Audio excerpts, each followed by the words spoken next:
everybody, I'm Cate Osborne. You might know me as Cateosaurus, and welcome to Sorry I Missed This, the show where we talk about talking and all things ADHD, intimacy, relationship, and communication. Today, I'm asking a very simple question.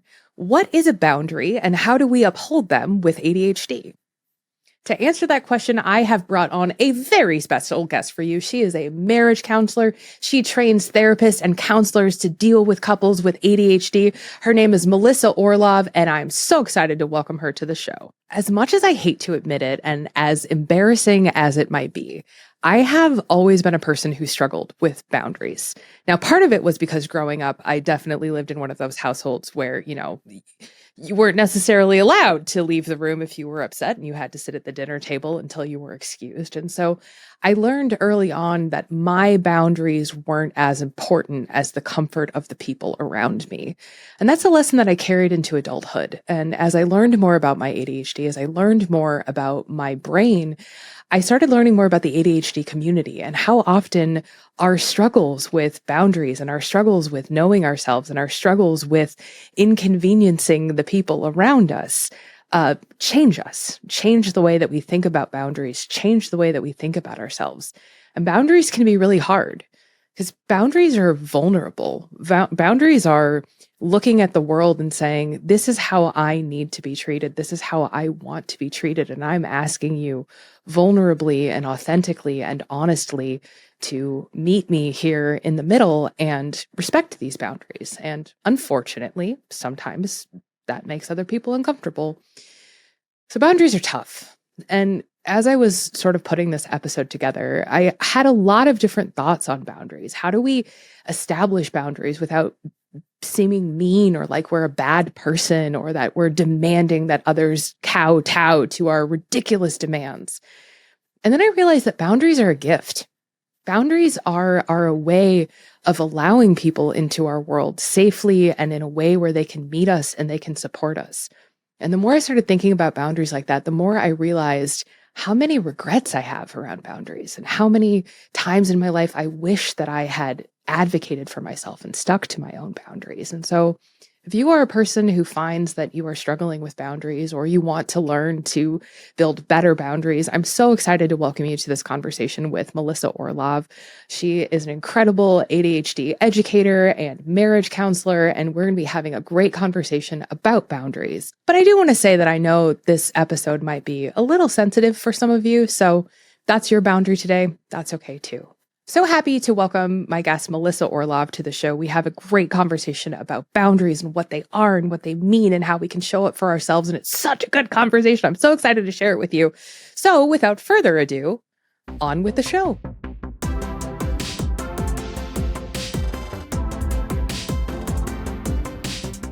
Melissa Orlov, welcome to the show. Thanks for being here. I'm so happy to have you. Thank you. I feel like I should be jumping up and down. I love this. I'm a very enthusiastic person.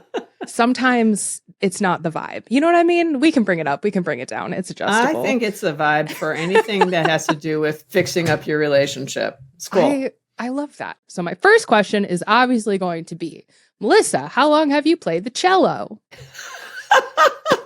Okay. I think for about 8 years, but I haven't played it too much this year. So I'm not sure I can use the present tense. I bought a cello and then I was like, I'm going to learn how to play the cello. And then I did for like 2 weeks and I was very dedicated to it for that very special 2 weeks. So I commend you on 8 years. I also want everyone listening to the podcast to know that I absolutely nailed that joke on the first take and there was no retakes at all happened there. So, okay, Melissa, let's get into it. So really and truly, though, I do want to start at the beginning because I think boundaries is a really important conversation and a really important thing that has started like really becoming part of like the collective consciousness and how we talk about relationships and intimacy. So I guess the first question is, what is a boundary? Well, actually, it's a perfect place to start because people actually think of boundaries as limits for other people, and actually they're limits for yourself.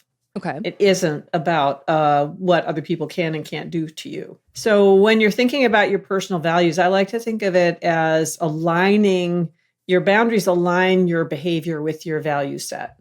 And so part of thinking about where you want to say yes and no has to do with what you care about. Okay, can you give us an example of just what like a really simple boundary might be in a relationship? Okay. So, for example, respectful behavior. Okay. So, if you have a boundary that says that respectful behavior is something that you cherish, then the very first place that you start is actually with yourself and treating others with respect. Mm. And then, if other people are not treating you with respect, you respond to that in a way that lets them know that that isn't okay with you. But it is first and foremost about you and how you yourself behave. Okay, so what is the difference then between a rule that you're setting for somebody else and a boundary that you're setting for yourself? Well, you can't control somebody else's behavior, right? Mhm, So I can say to somebody, "Hey, I don't really like the way you just treated me, but mhm. I'm not in control of it. I am in control of my own behavior. So if I believe strongly that respect is important, then I need to hold myself to that standard. Okay. And if I don't hold myself to that standard and I believe it's important, then I probably owe somebody an apology or something to make it right. So what you're doing with your boundaries is informing other people about where you want to participate in a conversation or how you want to or action, rather than what they're allowed or not allowed to do. So if I'm setting a boundary about respectful behavior with my partner and I say, "Hey, I really don't like it when you yell at me. It's uncomfortable. I don't like it. I don't find it respectful." So my boundary is going to be that if you yell at me, I'm going to leave the room and give you 10 minutes to cool down and then come in and check. Is that a boundary? Is that a rule saying you're not allowed to yell at me anymore? No, I mean, that would be a rule. And I would also add to that if in order to leave the room, rather than stomping out of the room and slamming the door, you say, I'm having trouble staying in this conversation. And so I'm going to leave now, but I'll be back I'll be back in 10 minutes or 15 or whatever, so that we can have a respectful conversation and so that I can stay respectful. Right. So you also leave respectfully. If we're talking about boundaries like in the context of the heat of the argument, which is one context in which they might come up, Mhm. but like boundaries happen around us all the time, all the like as we navigate through life, we are working through our boundaries. So when do you think is a good time to start talking about boundaries when it comes to things like I really don't like being yelled at, like that kind of thing? So the first thing is to live it yourself, and then I think it comes naturally. If somebody's treating, like, if you're in the midst of an argument, you have some choices about how you present yourself. And one of them, if you believe in respectful interactions, is if you feel yourself getting all heated, is to say, "Hey, you know what? I'm struggling to maintain control right now. I'm going to need to withdraw from this for a little bit," rather Mhm. than just jumping in and tearing out each other's throats. And this is one of the issues, actually, that people who have one or two ADHD partners face, which is that the emotional dysregulation that can come with ADHD, which is a part of the physiological part of ADHD, is really can be hard to manage. And so it's tempting just to say, "Oh, well, I'm just one of those people that gets really heated right away," rather than take responsibility for it and say, "No, actually, I really need to set this as a target symptom and start to work on it." I love that you brought up this idea of knowing yourself and knowing what you need because it's sort of become this accidental through line in this podcast of really interrogating and asking, who do I want to be? How do I want to show up as a partner? And I think that's such an interesting conversation, especially on a podcast where we're talking about communication, because what I'm kind of learning as I do this is that it's a lot of communication is just knowing what you need before you start. Um, a brilliant observation by me, Catiosaurus. Thanks for being here, everybody. Well, okay. So I guess like the next question then is for a person with ADHD, why is being able to name your boundaries so important? Well, it's not just for people with ADHD, it's for everybody, right? It provides a consistency and an alignment in your life, that gives you um, the ability to make some decisions when they come up. One of the things, as you were talking about the sense of self and figuring out yourself and knowing who you want to be ahead of time, I don't know that we always do know that. And so when stuff comes at us, all of a sudden we have a tendency, and I think particularly with ADHD, if there's any impulsivity or whatever, to just respond. So the more consistent you are with sort of who you are, the more you know, yes, I treasure this. I treasure regard for family, or I treasure respect, or I treasure the ability to innovate, or whatever the things are that are top of your own list. The easier it is to just be who you want to be without like running off in a direction that doesn't make sense. If you think about conversations that you've had with people where you feel a lot of regret about something you said, it's typically because you were out of alignment with your basic values when you said something. How do we figure out what we need, and how do we sort of explore that in conversation with setting up our boundaries? Well, so when I work with clients, one of the things that I do is I use a model that was put together actually by Terry Cole. That is, it talks about boundary intensity. I mean, she has a bunch of other things she talks about as well.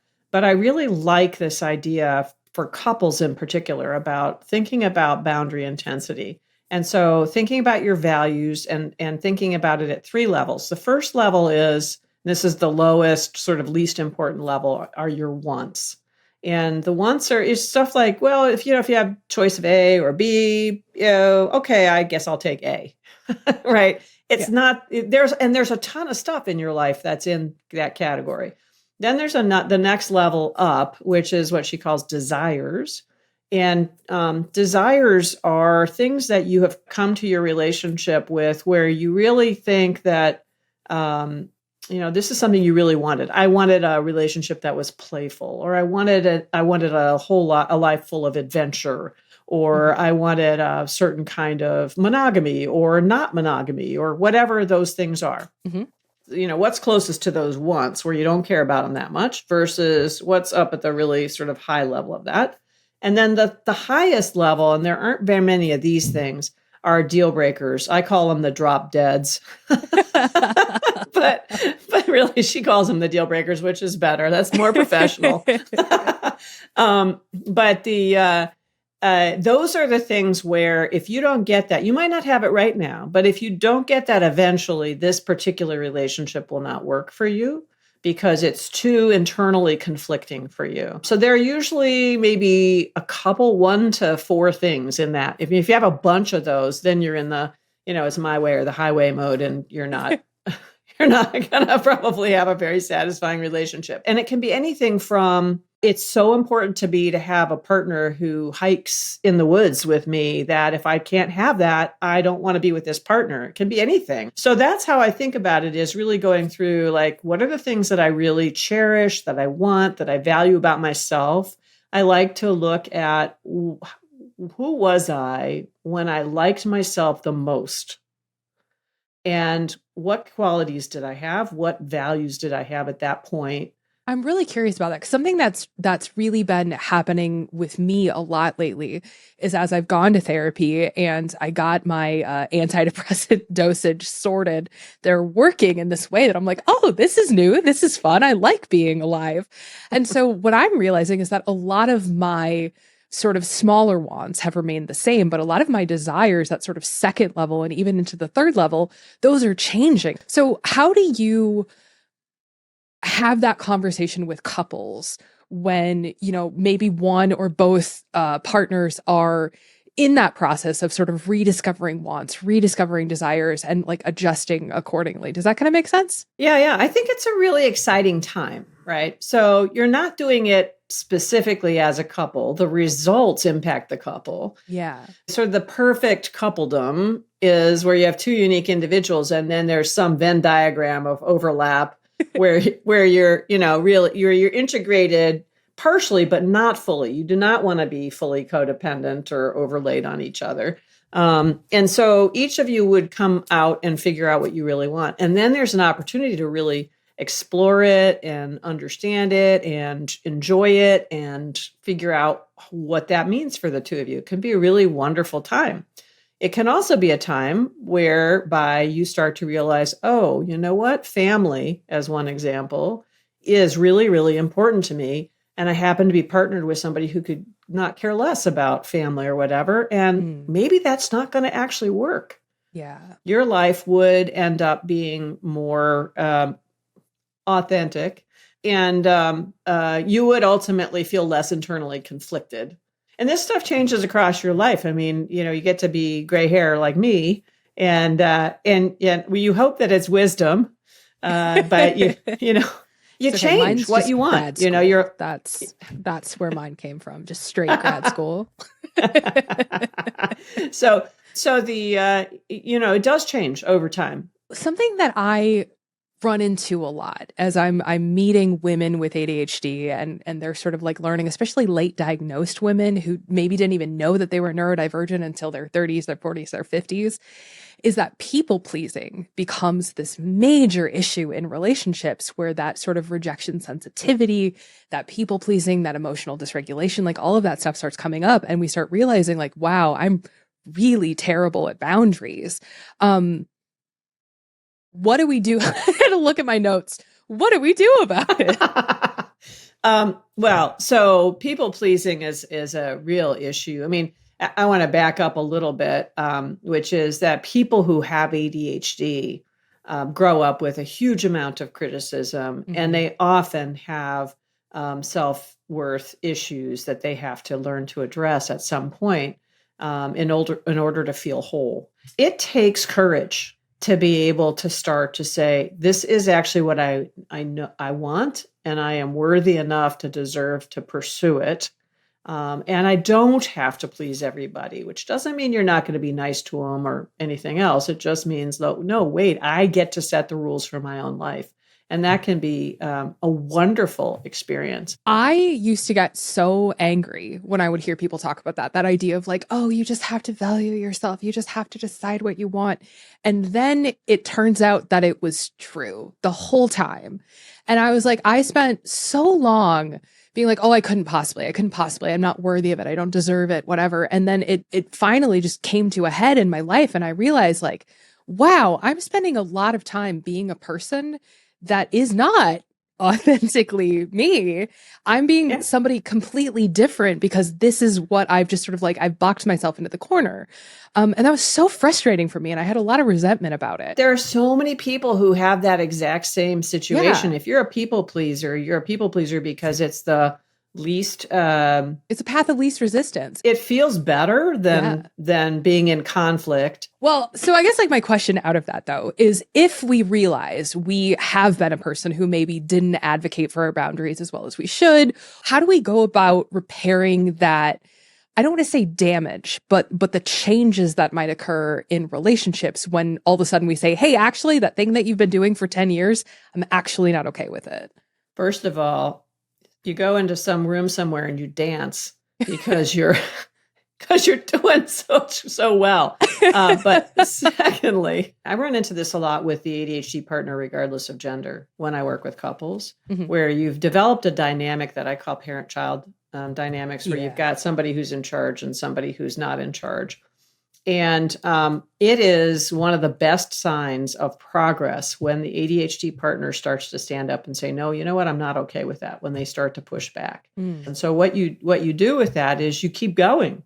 And I always tell people, don't abandon your partner. Don't be mean to your partner about this stuff. Just hold your ground in a way that feels right to you and see what happens, right? Because actually, one of the things I see is that non-ADHD partners are actually waiting for their partners to step up as partners. And they haven't always been in that role. They've been in this more sort of lower status role as this childlike figure.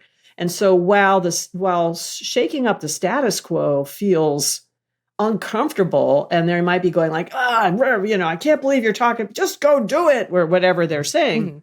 Reality is, if they actually want a partner, that's what happens. You get respectful pushback. Partners have their own points of view.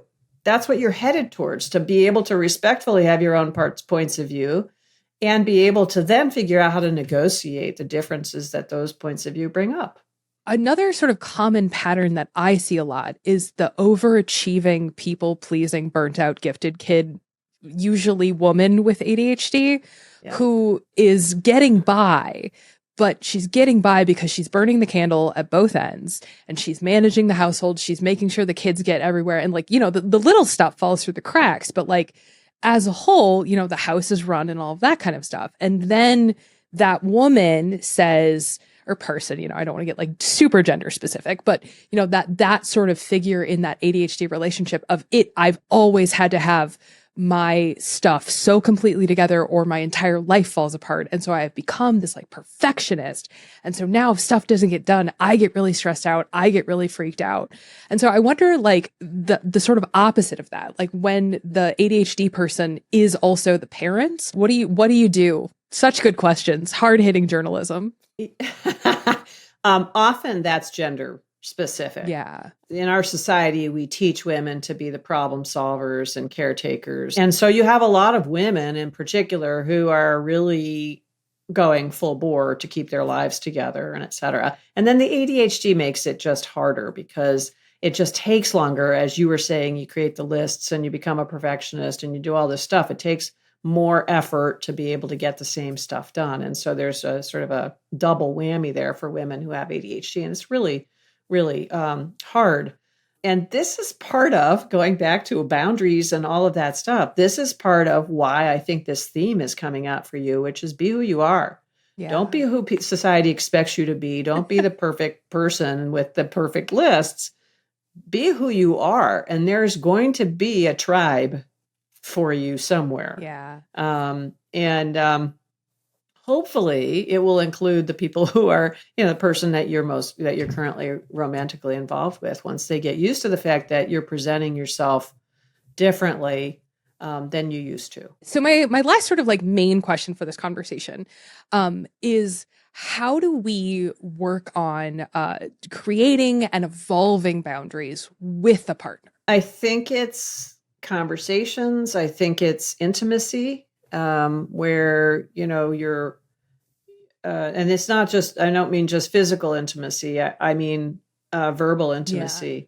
So there is this way of conversing where each of you, has the right to your logic flow, to your word choices, to whatever the outcome of all that is, that you have the right to be you.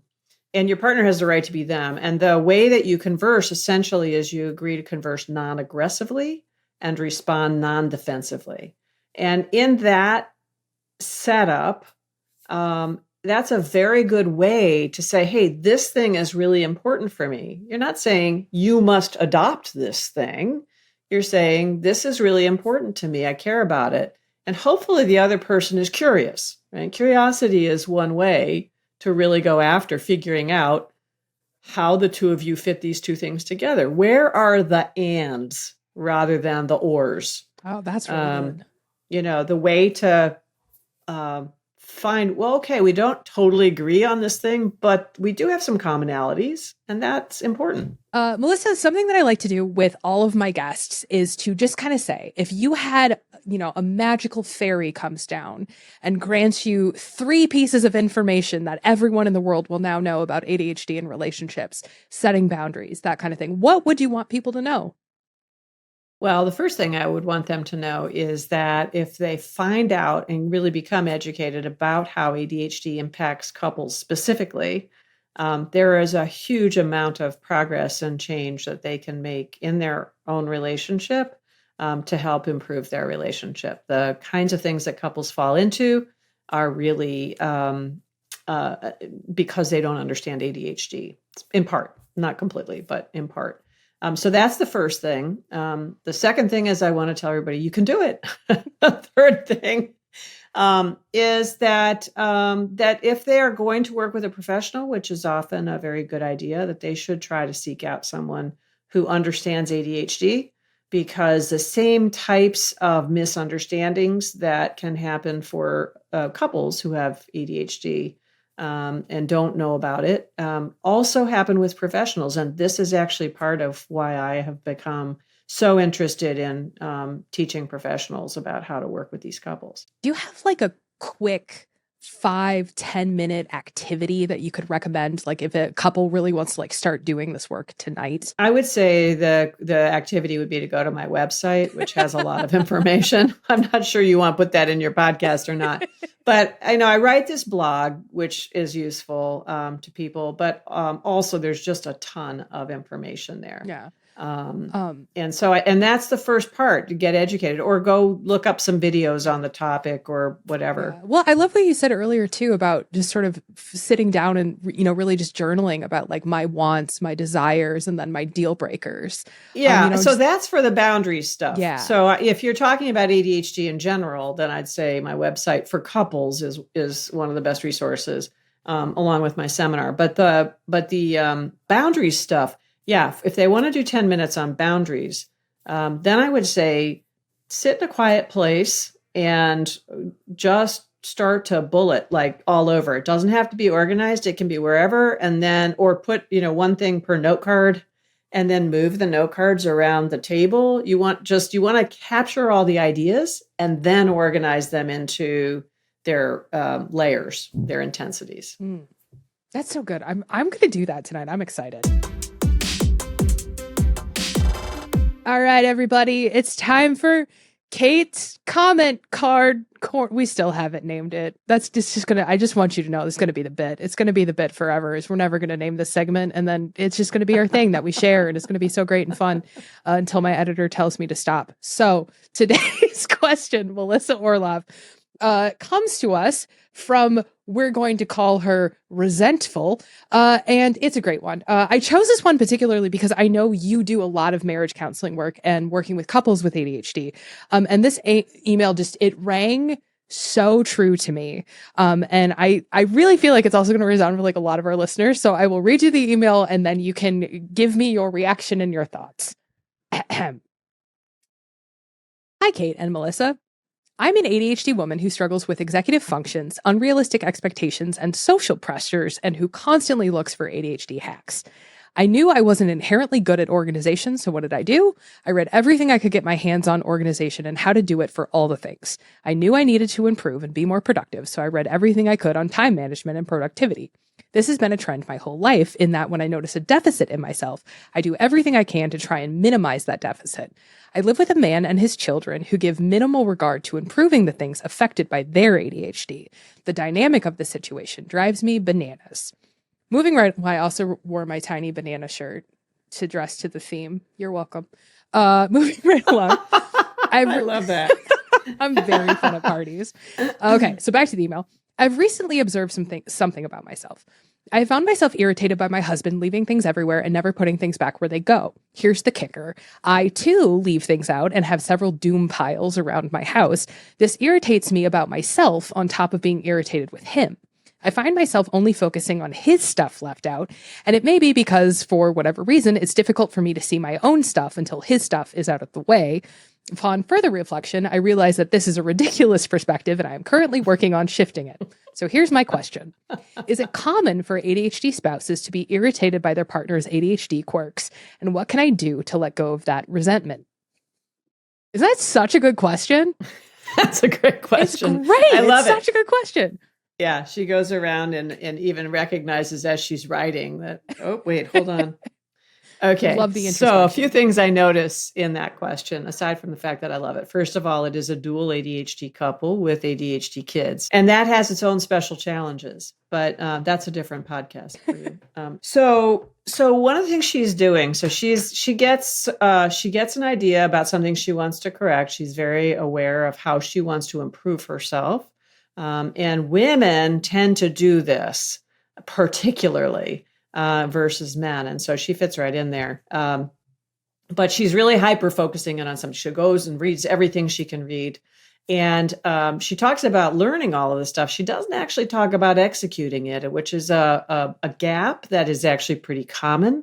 You go out, you view the reading of it as the same thing as doing it. So, for example, if she was reading a lot about her clothes and messiness, and also hiring a coach to learn how to pick it up, she wouldn't still be trying to figure out how not to ding herself for leaving her clothes out, right? So I think that one of the things that I would suggest for this person is that she consider help hiring a coach who can help her hone in on one or two things that are particularly useful for herself, and to be able to make that kind of progress. She's then in a stronger position to be able to say, I would love to see some action on your side as well, because I'm struggling with this. When it comes to boundaries, she has to really figure out, and this is one of the tricky parts about boundaries. It's really hard to say, I have a boundary around cleanliness. I don't actually hold to it, but I want you to hold to it. Right? Yeah. And this is part of why it's so important to think of boundaries as something for yourself versus for somebody else. Because at the point at which you're actually consistently able to hold to that, then also it's easier to request that somebody else do so. I want to piggyback off of that a little bit because I'm curious about how, if we start to really show up for ourselves, if we start to really recognize our wants, our desires, our deal breakers, and we start to realize, like, wow, I think I really do need a partner who supports me more with the cleaning or the organization or mowing the lawn or whatever the task is. How do we facilitate that conversation where we're not demanding that the other person suddenly change who they are, but how do we have that conversation in which we start asking for what we want in a way that aligns with our boundaries?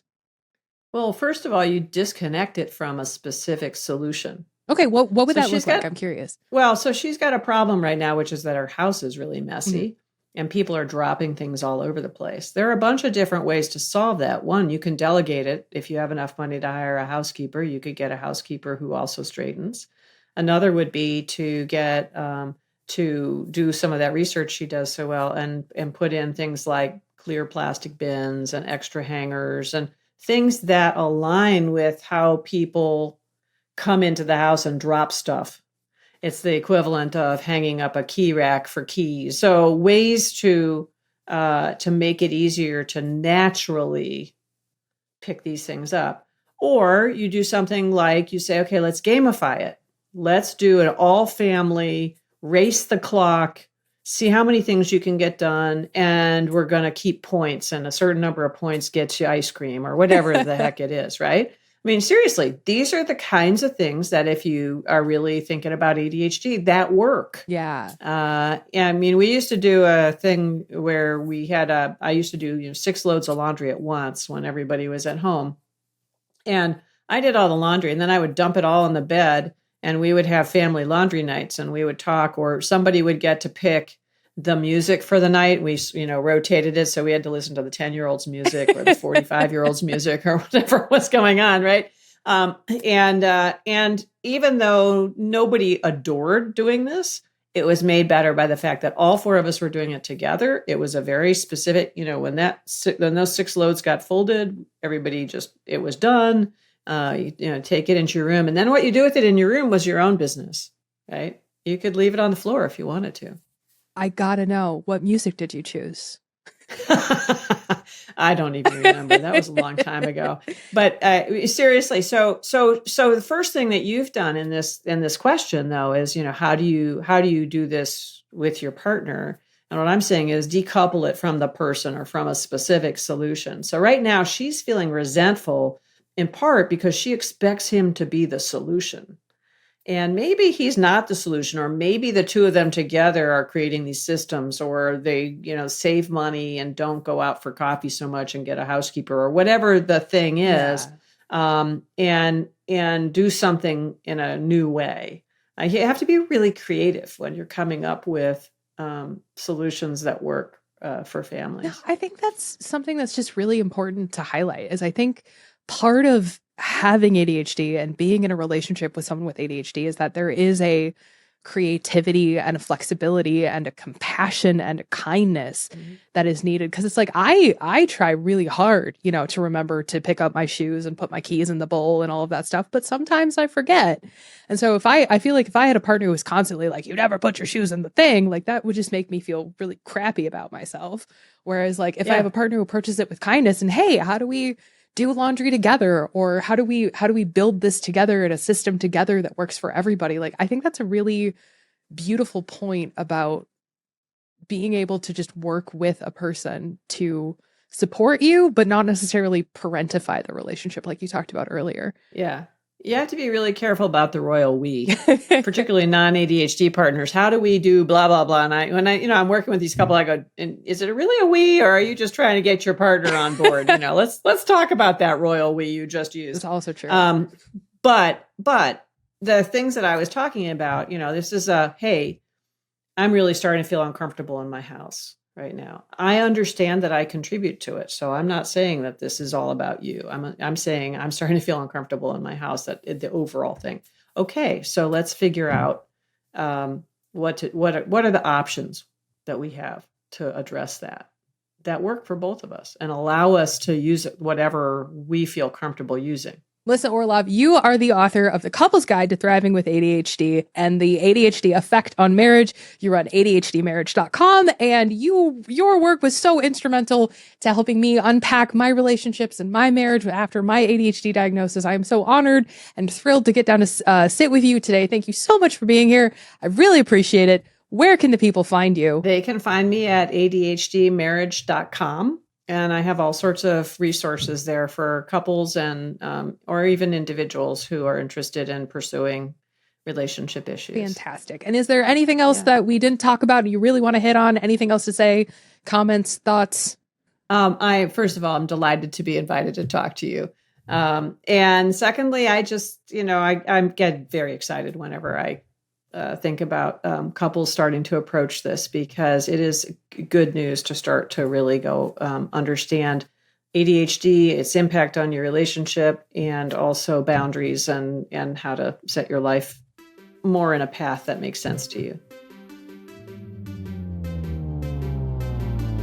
Thank you for listening. Anything mentioned in the episode will be linked in the show notes with more resources. Have a question, comment, burning story you'd like to share? Email me at sorryimissedthis@understood.org. This show is brought to you by understood.org. Understood is a nonprofit organization dedicated to empowering people with learning and thinking differences like ADHD and dyslexia.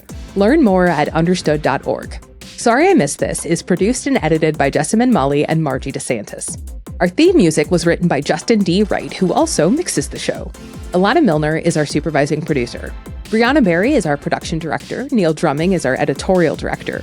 For Understood.org, our executive directors are Laura Key, Scott Koshier, and Seth Melnick. I'm your host, Cate Osborne. Thank you so much for listening. Remember to be kind to yourself, remember to be kind to others, and I'll see you again soon.